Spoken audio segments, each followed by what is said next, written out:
How does plastic break down और microplastic global problem क्यों बन रहा है? चलो इसको स्टेप बाय स्टेप समझते हैं, like a story of what happens to plastic after we throw it away. Let's use a simple diagram to make the relationship easier to see. पहले big idea. Plastic usually ऐसे break down नहीं होता जैसे food waste होता है। Most plastics decompose कम करते हैं और फ्रैगमेंट ज्यादा करते हैं, मतलब छोटे और छोटे टुकड़ों में टूटते जाते हैं। अब ये फ्रैगमेंटेशन होता कैसे है? एक मेजर ड्राइवर है सनलाइट।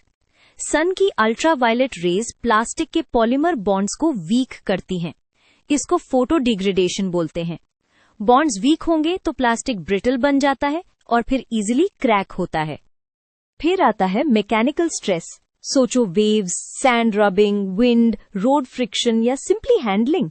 जब प्लास्टिक ऑलरेडी ब्रिटल हो चुका हो तो ये फोर्सेस उसको छोटे पीसेस में तोड़ देते हैं। यही पीसेस आगे माइक्रोप्लास्टिक्स बन सकते हैं। केमिकल एजिंग भी होती है। ऑक्सीजन के साथ रिएक्शंस, हीट और पोल्यूटेंट्स प्लास्टिक को और वीकन कर देते हैं। अब एक कॉमन कंफ्यूजन, बायोडिग्रेडेबल लेबल का मतलब ये नहीं कि वो हर जगह जल्दी डिसअपियर हो जाएगा। मेनी प्लास्टिक्स नॉर्मल ओशन या लैंडफिल कंडीशंस में बहुत स्लोली ब्रेक होते हैं। तो माइक्रोप्लास्टिक क्या है? Basically very small plastic particles. ये दो वेज से आते हैं। प्राइमरी माइक्रोप्लास्टिक्स जो ऑलरेडी टाइनी बन के आते हैं, जैसे सम इंडस्ट्रियल पेलेट्स, और सेकेंडरी माइक्रोप्लास्टिक्स जो बिग प्लास्टिक आइटम्स टूट टूट के बनते हैं, जैसे बॉटल्स, बैग्स या फिशिंग नेट्स। अब ग्लोबल प्रॉब्लम क्यों? पहली वजह, प्लास्टिक परसिस्टेंट है। अगर एक प्लास्टिक आइटम छोटे पीसेस में टूट भी जाए, वो गायब नहीं होता, बस स्प्रेड हो जाता है। छोटे पार्टिकल्स हवा और पानी से लॉन्ग डिस्टेंसेस ट्रैवल कर सकते हैं, so local pollution quickly global बन जाता है। दूसरी वजह, माइक्रोप्लास्टिक्स को क्लीन अप करना बहुत हार्ड है।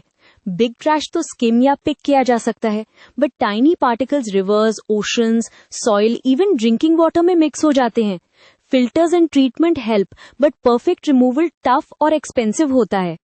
तीसरी वजह, लिविंग थिंग्स के लिए रिस्क। फिश, बर्ड्स और प्लैंक्टन इन पार्टिकल्स को फूड समझ के इंजेस्ट कर लेते हैं।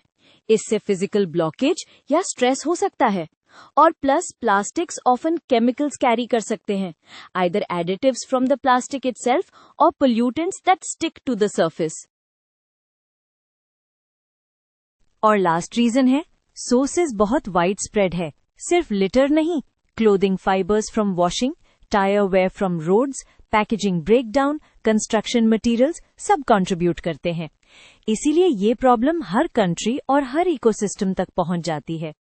सो ओवरऑल पिक्चर ये है, प्लास्टिक पहले वीकन होता है, फिर छोटे पीसेस में टूटता है और वो पीसेस एनवायरनमेंट में सर्कुलेट करते रहते हैं।